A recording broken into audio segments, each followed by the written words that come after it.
Greyhound bus. Amarillo to Oklahoma City. It should have been a simple trip, not more than 5 hours. I'm sure the driver of the Greyhound assumed that, which is a prime example of why you shouldn't make assumptions.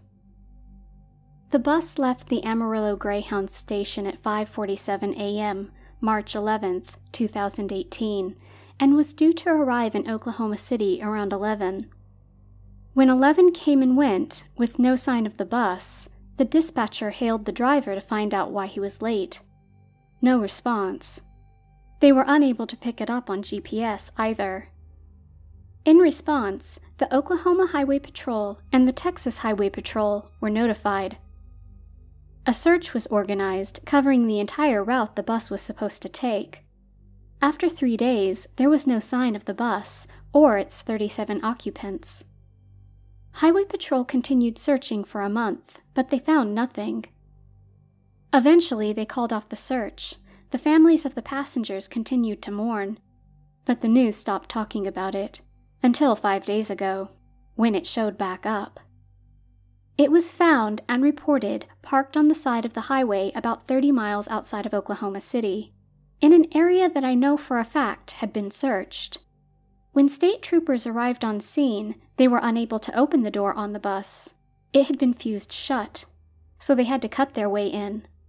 When they did, they found the driver and all 36 passengers dead. Most of them were piled up by the door, like they'd been trying to get off.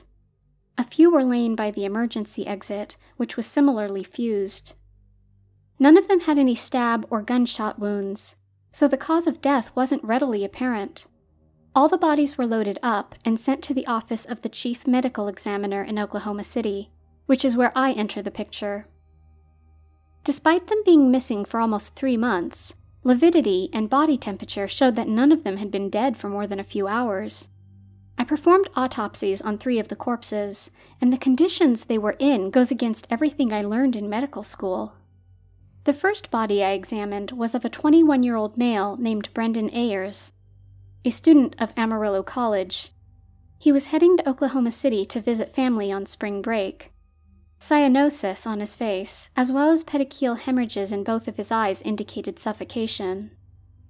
There was no evidence of strangulation, though. No ligature marks or skin under his fingernails, which would show he fought back. The time came to open his chest and examine his organs, at which point the cause of death became obvious. His lungs were too small. I don't mean they were deflated, I mean they were the size of a 5-year-old's lungs. Analysis of the tissue sample showed the DNA didn't match Brendan's. It matched another bus victim, who just so happened to be a 5-year-old boy. And guess what? His autopsy showed that his lungs were massively oversized.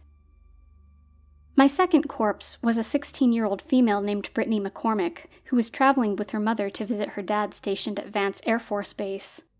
No sign of harm on the surface. Examination of her abdominal organs revealed nothing out of place.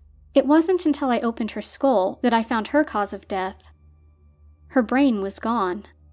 The cranial cavity was empty, yet there were no cuts in the bone before I opened it. The third and final corpse I autopsied was of a 36-year-old female named Danielle Lawson. Like Brendan, she had typical signs of suffocation. Other than that, the only abnormality I noticed was that all of her teeth were gone. It wasn't like they had been pulled. It was like they had never been there to begin with. Her gums were smooth, with none of the sockets you see after an extraction. Once again, I opened the chest to view the lungs. I saw multiple perforations.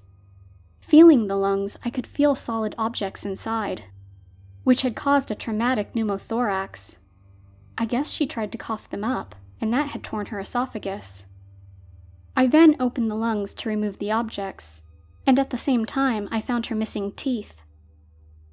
I was supposed to examine 4 more, but then they arrived. Dozens of soldiers in NBC suits. They showed up in big armored vehicles with biohazard symbols on them. Sweeping through the building, they collected all of the bodies as well as all the samples we had taken. They had made us hand over all of our notes and recordings and deleted any data concerning the case from our computer system. The things that happened to those bodies on the bus are things that can't happen. Now, I don't know who the men were that took the bodies, or why, but I know it isn't right. The families deserve to know the truth. And I'm going to get to the bottom of it.